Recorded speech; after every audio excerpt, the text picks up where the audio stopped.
रावलपिंडी में पाकिस्तान फौज के जनरल हेडक्वार्टर्स यानी GHQ में जारी इस मीटिंग में माहौल काफी कशीदा था। फौज पहले ही सियासत में बहुत ज्यादा आगे जा चुकी है और हम मजीद इसके मुतहम्मिल नहीं हो सकते, ये कहना था उस वक्त के chief of army staff general Mirza Aslam Beg का, और वो मुखातिब थे उस वक्त के chief of ISI general Hamid Gul से। उन्होंने कहा कि अवाम ने अपना फैसला दे दिया है, जिस पर हमीद गुल ने कहा कि हमें इतनी जल्दी हार नहीं माननी चाहिए। अभी भी कुछ ऐसे आजाद उम्मीदवार हैं जिन्हें मिलाकर हम बेनजीर भुट्टो का रास्ता रोक सकते हैं। लेकिन मिर्जा असलम बेग ने कहा कि मैं फौज को मजीद इन मामलात में इन्वॉल्व नहीं कर सकता, फौज का इमेज पहले ही बहुत ज्यादा खराब हो रहा है।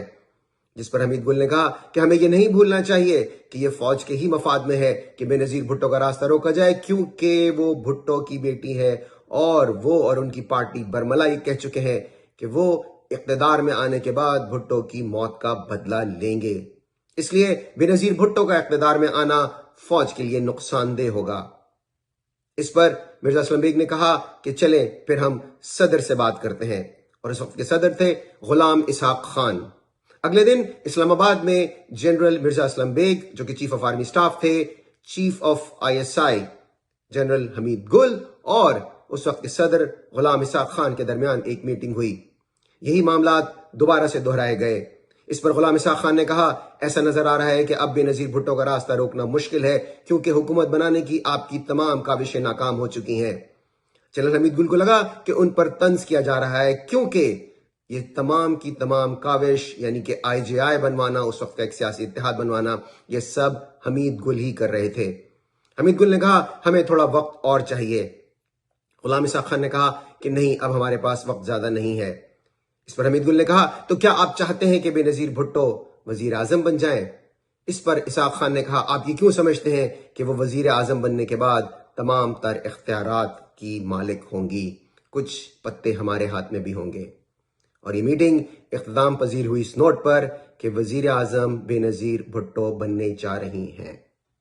जी हां, आज हम आपको ये वाकया इसलिए सुना रहे हैं कि पाकिस्तान की तारीख में दूसरी बार कल ऐसा हुआ कि एक ऐसा उम्मीदवार जिसका रास्ता रोकने की एस्टैब्लिशमेंट ने पूरी कोशिश की, जी हां, DG ISPR की वो प्रेस कॉन्फ्रेंस याद कीजिए जिसमें उन्होंने कहा था कि एक ऐसा शख्स जो कि ऑपरेशंस का हामी ना हो, वो KPK का चीफ मिनिस्टर बने, ये हमें कबूल नहीं है।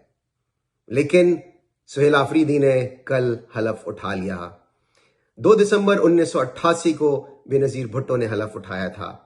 उस वक्त की ISI ने पूरी कोशिश की थी, उस वक्त के chief of army staff general Aslam Beg पूरी तरह से शामिल थे इलेक्शन में धांधली करने के लिए, पूरी तरह से शामिल थे बेनजीर भुट्टो की किरदार कुशी करने के लिए, उस वक्त के ISI के चीफ और उस वक्त के चीफ ऑफ आर्मी स्टाफ। लेकिन उसके बावजूद बेनजीर भुट्टो का रास्ता नहीं रोका जा सका, और इसका हमने रीप्ले देखा 2024 में, जब इस्टेब्लिशमेंट की तमाम तर काविशों के बावजूद अवाम ने PTI को फातेह करार दिया। लेकिन जाहिर है कि वो अपना वजीर आजम तो उस वक्त नहीं ला सके।